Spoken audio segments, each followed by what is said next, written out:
ایرانی وزیر خارجہ عباس اراغچی یہ کہتے ہیں کہ امریکہ نے کم فاصلے سے مار کرنے والے راکٹ سے ہماری پڑوسیوں کی سرزمین سے حملے کیے۔ اب یہ بالکل واضح ہو گیا کہ امریکہ حملوں کے لیے ہمارے پڑوسیوں کی سرزمین استعمال کر رہا ہے۔ ہمارے لیے یہ بالکل بھی قابل قبول نہیں۔ امریکی میڈیا کو انٹرویو دیتے ہوئے عباس اراغچی نے کہا کہ ایرانی ایندھن تنصیبات یا انفراسٹرکچر کو نشانہ بنایا گیا تو رد عمل بہت واضح ہوگا۔ ایرانی فورسز خطے میں امریکی یا متعلقہ ایندھن انفراسٹرکچر کو نشانہ بنائیں گی۔ خارق اور ابو موسیٰ جزائر پر جدید راکٹ سسٹم حملے کیے گئے۔ عباس اراغچی نے یہ بھی کہا کہ گزشتہ رات ہونے والے حملوں کو ہماری فورسز نے ٹریک کیا تو پتہ چلا کہ یہ حملے متحدہ عرب امارات سے کیے گئے۔ حملے متحدہ عرب امارات کی 2 جگہوں راس الخیمہ اور دبئی کے نزدیک سے کیے گئے۔ ایرانی وزیر خارجہ نے یہ بھی کہا کہ یہ بہت خطرناک بات ہے کہ اتنی زیادہ آبادی والے علاقوں سے ہم پر حملے کیے جا رہے ہیں۔ ہم ان حملوں کا جواب ضرور دیں گے، لیکن ہم خیال رکھیں گے کہ آبادی والی جگہوں کو نشانہ نہ بنایا جائے۔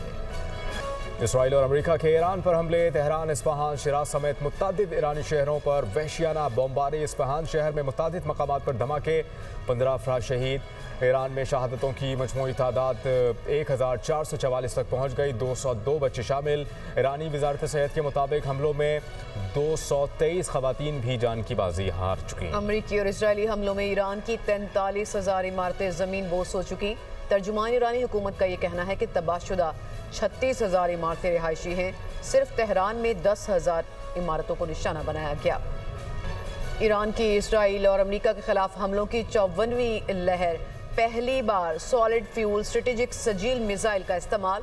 تیل اویو، ایلات، ہالون اور مقبوضہ علاقوں میں میزائل برسا دیے۔ گزشتہ 24 گھنٹوں میں ایرانی حملوں سے 108 افراد زخمی ہوئے۔ متعدد کی حالت تشویشناک ہے۔ اسرائیل میں بڑے پیمانے پر تباہی، متعدد مقامات پر آگ بھڑک اٹھی۔ تیل اویو میں عمارتیں اور گاڑیاں تباہ۔ ایرانی فوج کے مطابق اہم اسرائیلی فوجی اور انتظامی مراکز کو نشانہ بنایا گیا ہے۔ 2 ٹن وزنی وار ہیڈ والے خرم شہر، خیبر شکن، قطر اور عماد میزائل استعمال کیے گئے۔ ایران کے خطے میں امریکی اہداف پر بھی حملے۔ ابوظہبی میں صنعتی کمپلیکس میں ڈرون حملے کے بعد آگ لگ گئی۔ کویت کے بین الاقوامی ہوائی اڈے کے ریڈار سسٹم پر بھی ڈرون حملہ کیا گیا، 3 امریکی فوجی زخمی ہوئے۔ ایرانی فوج کا 10 میزائل اور ڈرون سے UAE میں امریکی فضائی اڈے کو نشانہ بنانے کا دعویٰ۔ متحدہ عرب امارات میں فجیرہ بندرگاہ پر ڈرون کا ملبہ گرنے سے آگ لگ گئی، 1 شخص زخمی ہو گیا۔ عراقی مزاحمتی تنظیم کی امریکی تنصیبات پر حملے۔ عراقی شہر اربیل میں ڈرون حملے کے بعد آئل ریفائنری میں آتشزدگی۔ بغداد ایئرپورٹ کے قریب امریکی وکٹری بیس پر بھی حملہ ہوا۔ عراقی مزاحمتی تنظیم نے ڈرون حملوں کی ویڈیو جاری کر دی۔ سعودی عرب الخرج میں امریکی فورسز پر میزائل حملہ کیا۔ F-35 اور F-16 طیاروں کی تربیتی مراکز کو بھی نشانہ بنایا گیا۔ ساتھ ہی ساتھ سعودی عرب کا 8 اور کویت کا 5 ایرانی ڈرونز تباہ کرنے کا بھی دعویٰ۔ امریکہ اور اس کے اتحادی ممکنہ فالس فلیگ حملے کی سازش کر سکتے ہیں اور الزام ایران پر ڈال سکتے ہیں۔ ایپسٹین ٹیم کی باقیات نے 9/11 جیسا واقعہ کرنے اور الزام ایران پر لگانے کی سازش کی تیاری کی ہے۔ سیکرٹری قومی سلامتی کونسل علی لاریجانی یہ کہتے ہیں کہ ایران بنیادی طور پر ایسے دہشت گرد منصوبوں کا مخالف ہے۔ ایران کی جنگ امریکی عوام کے ساتھ نہیں ہے۔ ایران امریکہ اور اسرائیل کی جارحیت کے خلاف اپنا دفاع کر رہا ہے۔ پاسداران انقلاب کے اسرائیلی وزیر اعظم کو ڈھونڈ کر قتل کرنے کی دھمکی، کہا بچوں کا قاتل مجرم زندہ ہے تو اس کا پیچھا جاری رکھیں گے، نیتن یاہو کو پوری قوت سے قتل کریں گے۔ صہیونیوں کے قدم اکھڑ رہے ہیں۔ اسرائیل میں نہ رکنے والے ایمبولینسز کی آوازیں ہماری کامیابی کی عکاسی کرتی ہیں۔ ایران کی سعودی عرب پر حملوں کی تردید۔ پاسداران انقلاب کا کہنا ہے کہ سعودی عرب پر ڈرون حملوں سے ایران کا کوئی تعلق نہیں ہے۔ ایرانی فوجی کمان خاتم الانبیاء ہیڈ کوارٹرز نے یہ کہا ہے کہ اسرائیل اور امریکہ خطے میں حملوں کے لیے ایرانی شاہد ڈرون کی نقل استعمال کر رہا ہے۔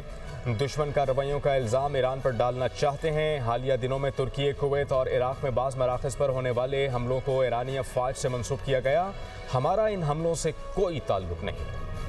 جبکہ پوپ لیو کی ایک بار پھر مشرق وسطیٰ میں امن کی اپیل، کہتے ہیں کہ فریقین جنگ بندی کے لیے مذاکرات دوبارہ شروع کریں۔ مشرق وسطیٰ کے لوگ ہولناک جنگ کا شکار ہیں۔ اسکولز، اسپتالوں اور رہائشی عمارتوں کو نشانہ بنایا گیا۔ جنگ کے دوران بڑی تعداد میں بے گناہ لوگ مارے جا چکے، ہزاروں لوگ نقل مکانی پر مجبور ہیں، یہ بھی ان کی جانب سے کہا گیا۔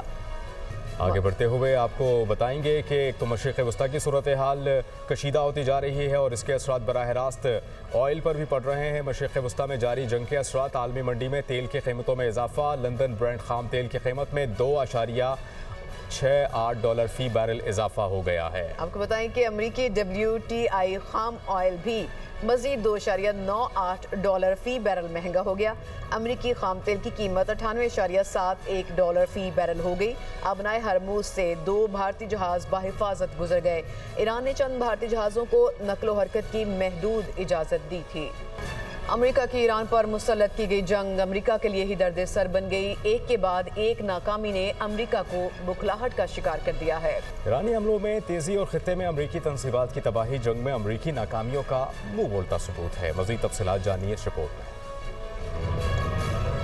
ईरान जंग अमेरिका के लिए नाकामियों की दलदल साबित होने लगी। एक के बाद एक नाकामी अमेरिकी ताकत के गुब्बारे से हवा निकालने लगी। ईरान में रजीम चेंज का अमेरिकी बयानिया भी फ्लॉप शो साबित हुआ। मीडिया रिपोर्ट्स के मुताबिक आबनाए होर्मज़ की बंदिश और उसके आलमी मईशत पर असरात बारे अमेरिकी हुकाम ने हमले से कबल नहीं सोचा था। नतीजतन खाम तेल की मरकजी गुजरगाह बंद होने से दुनिया भर की मईशतें जलजले की जद में आ गई हैं। पेट्रोलियम मसनूआत की कीमतें आसमान को छूने लगी हैं। अमेरिका ने इत्तेहादियों से मदद की इल्तिजा की, लेकिन तहाल कोई इत्तेहादी अमेरिका की दादरसी को नहीं पहुंच सका। दूसरी जानिब अमेरिका और इसराइली हमलों के जवाब में ईरानी जवाबी हमले मुकम्मल हिकमत अमली और तैयारी का वाज़ेह सबूत हैं। ईरान ने अमेरिका के लिए जंग इस कदर महंगी बना दी है कि अमेरिकी सदर मुकम्मल बौखलाहट का शिकार हैं। अपनी नाकामियां छुपाने के लिए ट्रंप कभी ईरानी शहरी आबादियों को निशाना बनाते हैं तो कभी ईरानी खार्क जजीरे पर तवानाई तंसीबात पर हमला आवर होते हैं, लेकिन ताहाल तो मुसलसल नाकामी अमेरिका के हिस्से में आ रही है। अमेरिकी जंगी और ईंधन भरने वाले तैयारों की तबाही, खलीजी ममालिक में अमेरिकी तंसीबात पर कामयाब हमले जंग में अमेरिका की नाकामी का वाज़ेह इशारा है। माहिरीन का कहना है कि ईरान अमेरिका के लिए एक और वियतनाम साबित हो सकता है।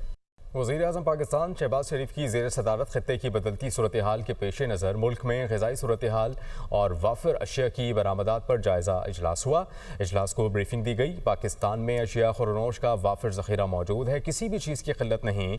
वज़ीर-ए-आज़म ने कहा कि मुल्की ग़िज़ाई ज़रूरियात के लिए अशिया खुरनोश की तलब और रसद की मुकम्मल निगरानी की जाए। मौजूदा सूरत हाल में खलीजी ममालिक को दरकार अशिया खुरनोश की फराहमी और उनके ग़िज़ाई तहफ़्फ़ुज़ का ख्याल रखा जाए। ब्रदर खलीजी ममालिक में अशिया खुरनोश बरामद करते वक्त आला मयार यकीनी बनाया जाए। PNSC ब्रदर खलीजी ममालिक में अशिया खुरनोश बरामद करने के लिए ज़रूरी इक़दामात करे। ये आपको खबर दे रहे हैं। अहम इजलास हुआ। वज़ीर-ए-आज़म पाकिस्तान शहबाज शरीफ की ज़ेर सदारत खित्ते की बदलती सूरत हाल का जायज़ा लिया गया और इसके पेश नज़र मुल्क में ग़िज़ाई सूरत हाल और वाफिर अशिया की बरामदात पर जायज़ा भी लिया गया। बाजोड़ में अफगान तालिबान रिजीम की जानिब से मासूम शहरियों पर हमला किया गया। वफाकी वज़ीर इत्तलात अता तारड़ का एक्स पर यह बयान सामने आया है, जिसमें उन्होंने लिखा कि सरहद पार से तोपखाने के जरिए तहसील सालारज़ई में शहरी आबादी को निशाना बनाया गया। हमले में एक घर पर गोला गिरने से 4 मासूम शहरी शहीद, जबकि 5 साला बच्चा शदीद जख्मी हुआ। शहीद होने वाले चारों अफराद साजिद, अयाज, रियाज और मुआज आपस में हकीकी भाई थे।